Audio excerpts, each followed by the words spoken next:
Yes, you're in the right place. Hi, this is Dr. Will Fishkin, and welcome back to my series on healthy aging. Hey, in just a minute, we're going to get started with this week's topic, so I'm glad you could make it here. Thanks for coming by, and I'll see you later. Hi, this is Dr. Will Fishkin, and thank you for joining me for another session on health habits. You know, I think it's important that we take a look at what's behind a habit anyway. You know, as we are looking towards improving our health, we have to understand something very important, that we have been looking at improving our health for our whole lives. Whether you're 20, 30, 40, 50, 60, or 70, you have probably been thinking about your health for all of that time. And so the habits that you have regarding your health are deeply embedded in your subconscious because you've been doing them for so long. And as such, your habits, your embedded habits are patterns. And these patterns just continue automatically in your subconscious without thinking about them. So in order to change a health habit, it is a process that is not easily accomplished in 1 minute. This is a process that you need to pay attention to. And so the first thing is, since most all of our habits are patterns embedded in our subconscious, according to research, about 60% of them, when we take a look at changing our habits, we have to first identify which habit we want to change, whether it's a good habit or a bad habit, and then we have to interrupt it in some fashion and then implement a change. Now, this is not as easy as it may sound because, as we know, it is really difficult, and research shows people doing habit changes, for instance, around diet. Most diets fail because of the fact that most diets require people to change a lot of things at once. The type of food you eat, when you eat it, how much you eat it, and foods that you may not even be familiar with eating. And so changing all of those things at once just does not work.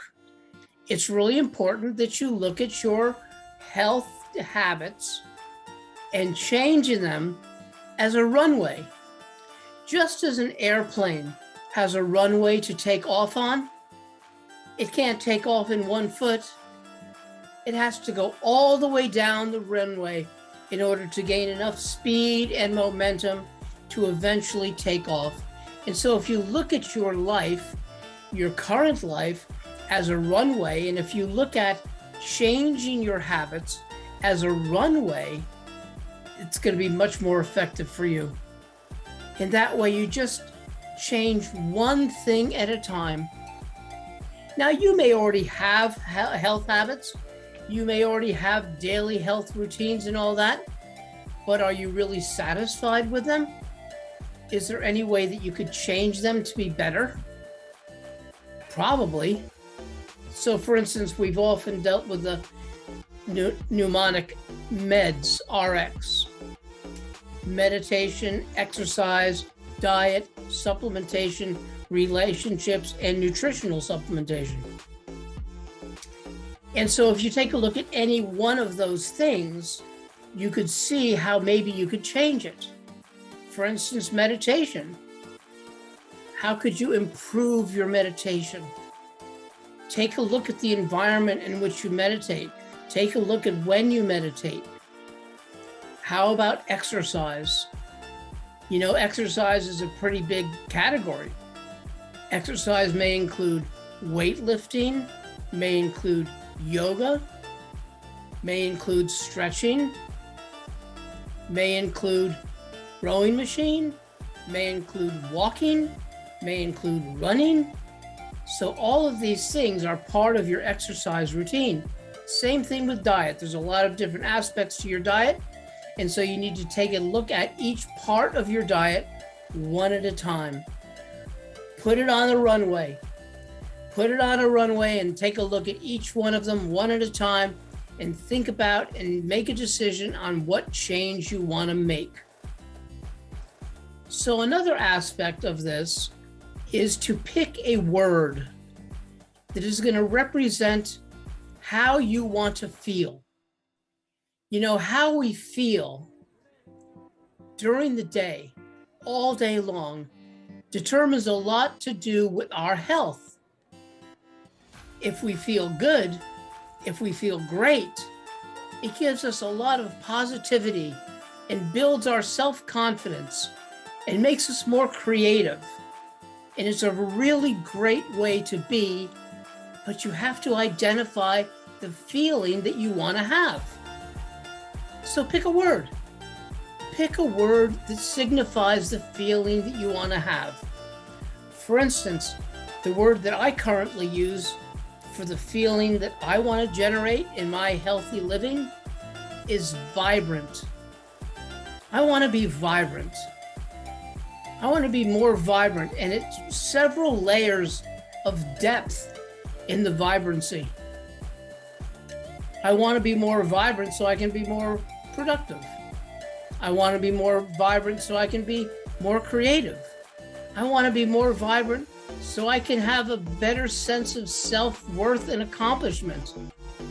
All of those things are different levels of depth of vibrancy that are going to help me to feel better and therefore are going to help me get to my why. Remember, it's not so much about the how and the what we do, it's about why we do it and how deeply in touch we are with the why in our life. So that being said, let's take a look at what is a really great tool to help you with your habits. And you know, I think it's great to have a plan. We all know planning is great. And so the plan that's best used for habits is a tracking plan. They are really synonymous. Tracking is the plan you want to have for your habits, for implementing them and for changing them. So you can just Google health tracker or habit tracker on Google and print out a tracker. I did it. I've been using it for about a month now, and it's great. So you want to look for a habit tracker. The circular, I really like the circular habit trackers. So this is an ability to name about 10 habits that you have during the day. And then it has one day of the month in a circle. And then it also has a section for weekly habits, 4 to 6 weekly habits, and also a section for monthly habits. So habit tracking is really important, and I'll tell you why. Because it is one thing to be in the routine of a healthy daily habit routine. That's really great. I compliment you on that. But you know, there's nothing better than making it public. And having a habit tracking tool that you can post somewhere in your house so other people can see it is going to have other people see what you're doing. It is going to give you a higher level of self-confidence, and it'll give them an opportunity to acknowledge you for the habits that you are tracking and doing on a daily, weekly, and monthly basis. There's also something about like patting yourself on the back. It's really important with the habit tracker because when you look at it and then you look at it over the course of this month, for instance, and you see how for the last 20 days, I've been tracking 80% of my habits and successfully doing it, that's a pat on the back. It's self-acknowledgement. And there's nothing better than that.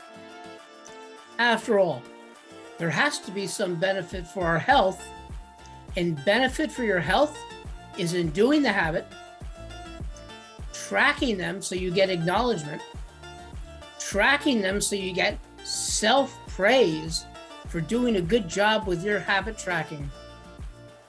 And so with that, I'm going to end today's session on habit tracking as a discipline, and I hope to see you again soon. Have a great day.